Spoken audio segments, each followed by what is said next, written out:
You see, what they say is that God had decided that there will be no prophet after Hazrat Muhammad Rasulullah. So he declared him to be the last in time. But the problem God faced was there would be need for another prophet. How would he fulfill that need? You see? So they attribute a very cunning device to Allah. Allah is not a cunning thing. But the mullahs are, unfortunately.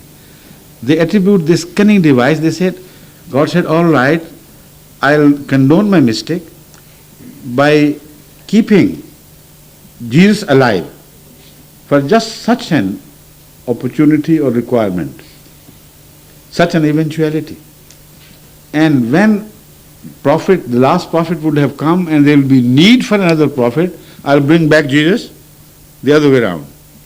You know, like there are bypasses around the cities, so he will not crash through the seal of prophethood, but he would bypass it. Sometimes when I receive a school, I said, but it's only a school. But when I arrived here, I met my friend Raja. Where is he? Acha. Raja. Okay.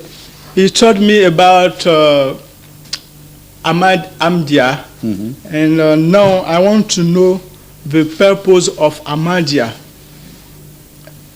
The purpose of Ahmadiyya, and I want to know if there is a difference between Ahmadiyya community and other community. If yes, there is. Why? Do you want First to of all, answer? Okay. I'll give you a short answer which is central to the question. All the rest of the debate is raging round the central point, not regarding the central point. There was a prophecy or a series of prophecies, there were from Hazrat Muhammad Rasulullah sallallahu alaihi wasallam regarding the advent of the Mahdi and the advent of the Messiah. Right or wrong? Right. Tell me, right? Yeah. I think. So the real difference, the central difference is, we believe that that Imam has come, and the rest of the Muslims reject that. That's all the difference. Now, for instance, they emphasize the difference regarding prophethood. And they say, while all the other mainstream Muslims understand the verse Khatme and other traditions of Rasulullah to mean that there will be no prophet whatsoever after Hazrat Muhammad Rasulullah. Against this united belief of all the Muslims, they say, look at the Ahmadis. They have made a new prophet for themselves. They say this is the difference.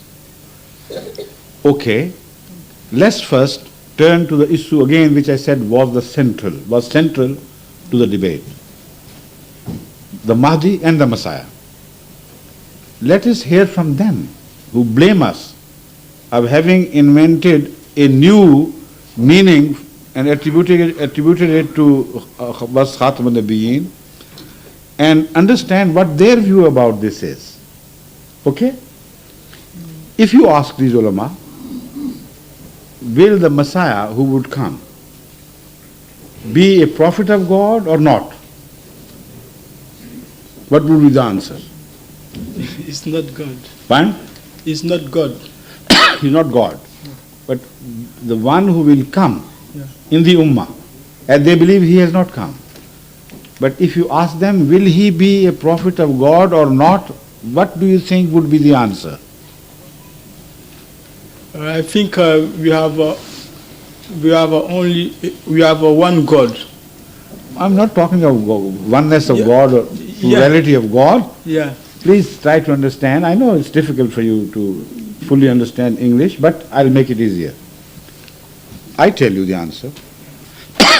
All the Muslims, Orthodox Muslims, mainstream leaders of Islam, believe that Jesus, son of Mary, would return to earth once again, and he will remain to be a prophet of God. See? This is their common belief. So will after the demise of Hazrat Muhammad Rasulullah a prophet come or not come? This is the question. They all agree with us that he will be a prophet of God. So this concept about the difference in Khatme Nabuwat is totally false. The difference is of a different nature. I'm going to explain. Please listen to me first. The difference is, now this is a very interesting way of holding their ear. They do it like this, from behind. I can't, they can. You see, what they say is that God had decided that there will be no prophet after Hazrat Muhammad Rasulullah. So he declared him to be the last in time. But the problem God faced was there would be need for another prophet. How would he fulfill that need? You see? So they attribute a very cunning device to Allah. Allah is not a cunning thing. But the mullahs are, unfortunately. They attribute this cunning device. They said, God said, all right, I'll condone my mistake by keeping Jesus alive for just such an opportunity or requirement, such an eventuality. And when prophet, the last prophet would have come and there will be need for another prophet, I'll bring back Jesus the other way around. You know, like there are bypasses around the cities, so he will not crash through the seal of prophethood, but he would bypass it and come from old and begin to prophesy in Islam as a prophet. We say, for God's sake, don't attribute your own intricacies of the intricacies of your own mind to Allah, the source of all wisdom. If there was need for prophethood, as you agree, why should he have declared prophethood to have come to an end? And is that the only way he could meet the requirement? We suggest another way.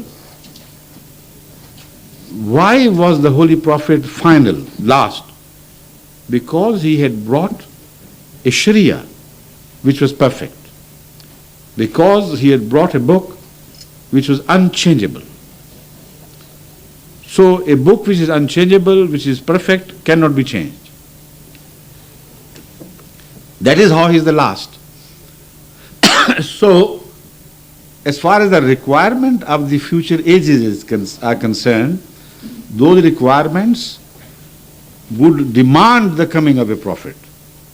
That is the point where both we and the mainstream Muslims fully agree. Only they say this requirement would be met by God by bringing an old prophet of Israel back to Islam. We say, why couldn't he make a prophet out of the ummah of Hazrat Muhammad Rasulullah? What is the difference?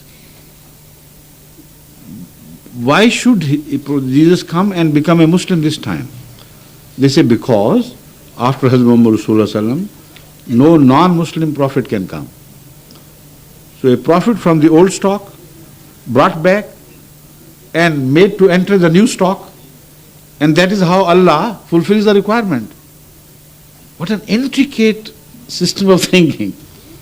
The simple thing is, and when we say why they say Muhammad Rasulullah is the last. His Sharia is the last. So Jesus Christ could not be accepted as a valid prophet until he had entered Islam and become a follower. So the essence of the difference is, will a prophet come who would be a follower of Hazrat Muhammad Rasulullah, or will a prophet come who would not be a follower of Muhammad Rasulullah? That is the only question. We agree, yes, but we object to the modus operandi. We say Allah could have raised a Muslim holy man to defend the cause of Islam and declared him a prophet under Muhammad Rasulullah, which Jesus would be, no more than that. See, so there is no difference. The only difference is they borrow a prophet from the ummah of Moses. But that borrowing is very problematic. It's very insulting to the honor of Hazrat Muhammad Sallallahu Alaihi Wasallam. Because in the first place, you should remember that when you borrow help from others, which means that there is none among you capable of defending the cause of Islam, although you are following the Holy Quran, Muhammad Rasulullah Sallallahu Alaihi Wasallam. So you need the help of an outsider.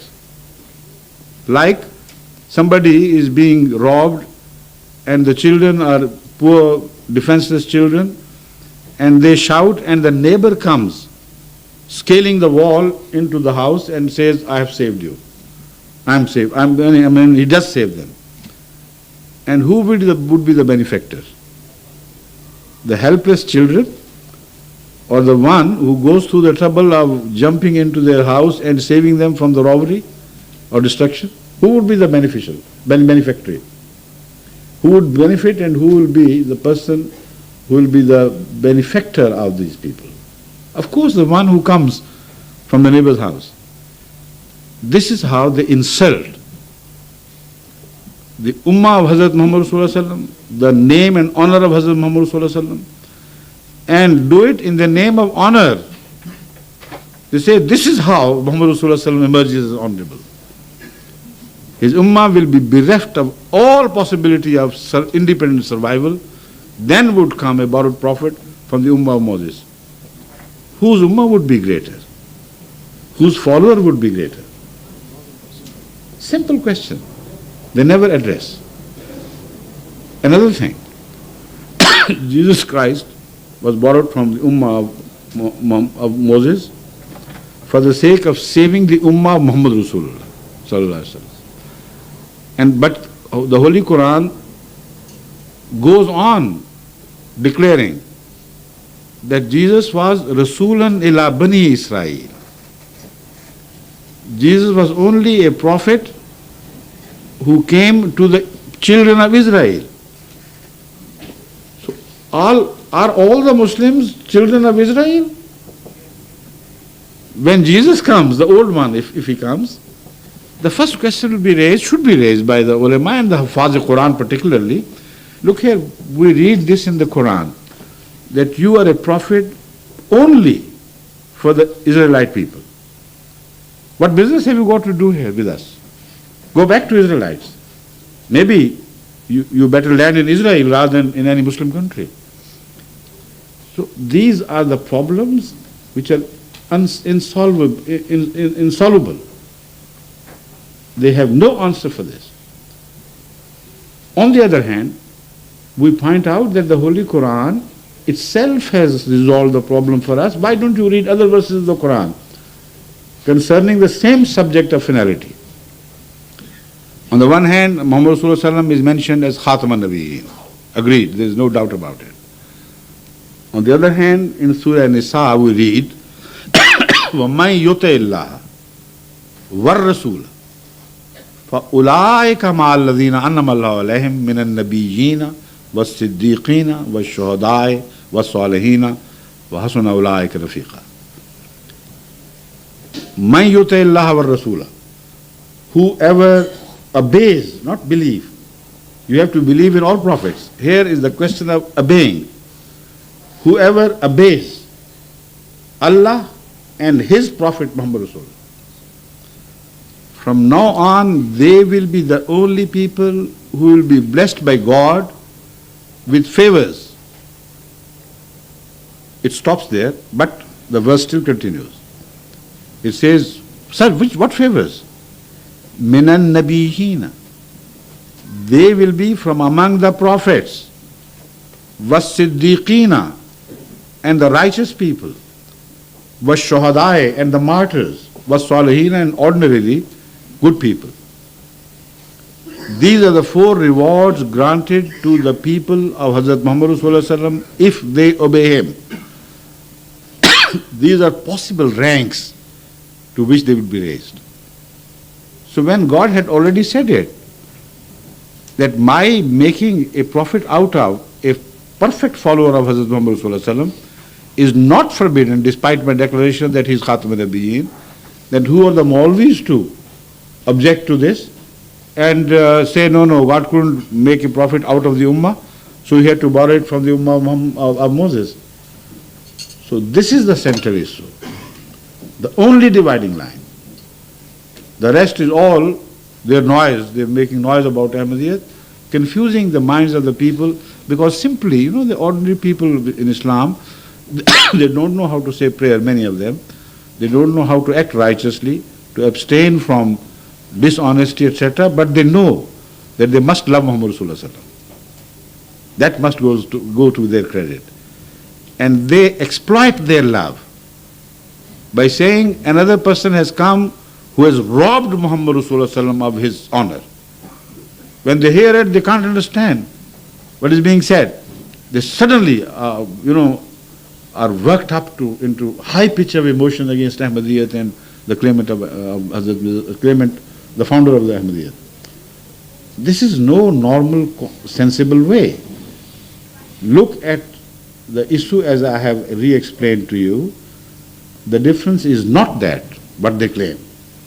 The difference is only in the understanding of the promise that someone would come. His name would be Messiah, son of Mary, right? So this is the debate. Prophet he would be. Whatever way you understand the nature and the identity of the promised Messiah, this thing is common to all of us, that he would, whenever he comes, would be a prophet of God. Correct? Now, if we prove from the Holy Quran, clearly, without a shadow of doubt, that old Jesus is dead, the Jesus of Israel, the follower of Moses, is no more, then how would you treat these prophecies? Exactly as Jesus treated the prophecy about Elijah. How similar they are. The Messiah of today and the Messiah of the old. He said, I know it is written in the scriptures that Elijah would come before I come, but he has come in another name, in another form, spiritually fulfilling the prophecy. It was St. John, Hazrat Yahya, who according to Jesus was fulfilled the promise of re-advent of Elijah. So we say, when the Holy Quran categorically declares Jesus to be dead, the only possible option for us left is to treat this prophecy metaphorically and not literally. But as far as the prophethood is concerned, there is no difference.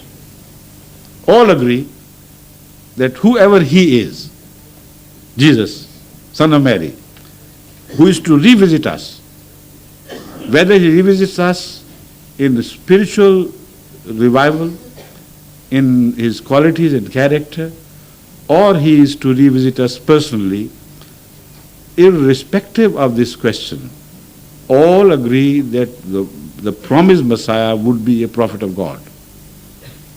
See?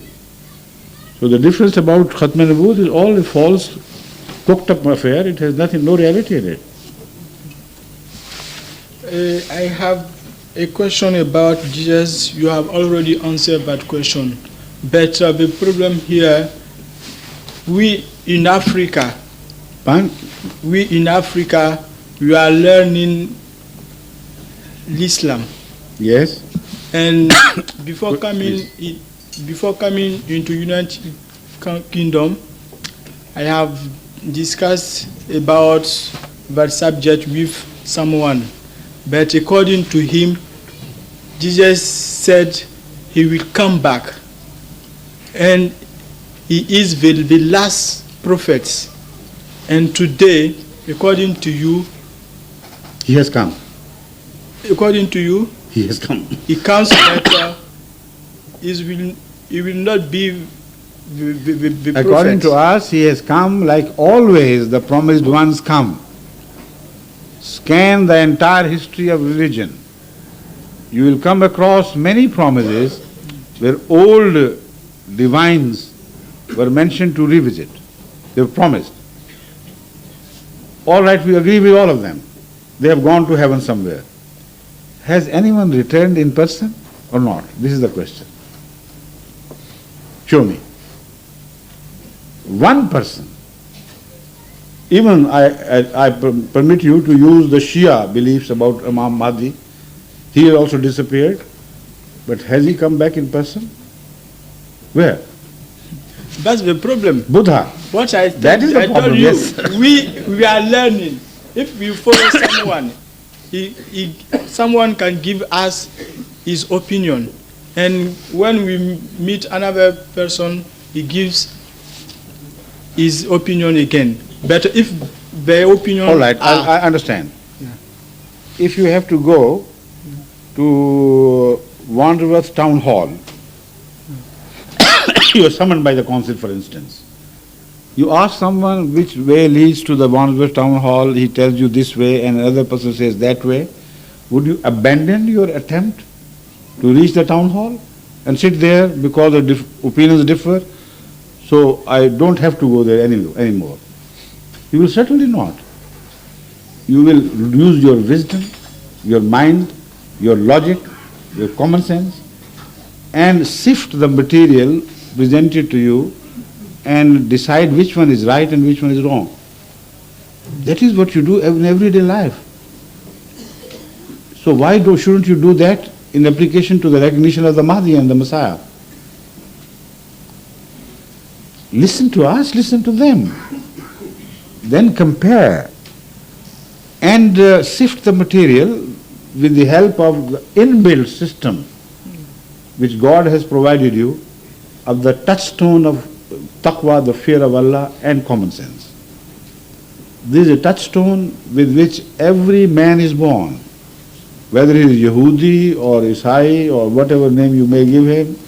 The Holy Quran says, Kullu ma'ludin yuladu al-fitrat. So this is the fitrah, the law of Allah, which is unchangeable.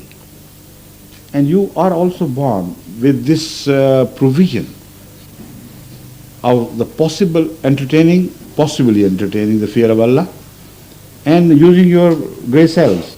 Right? So do that. All that we tell you is this. Thank you.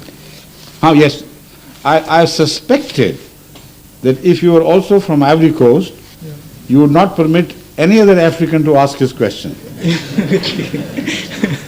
So my suspicion seems to be right, but there is another gentleman sitting there for a very long time now.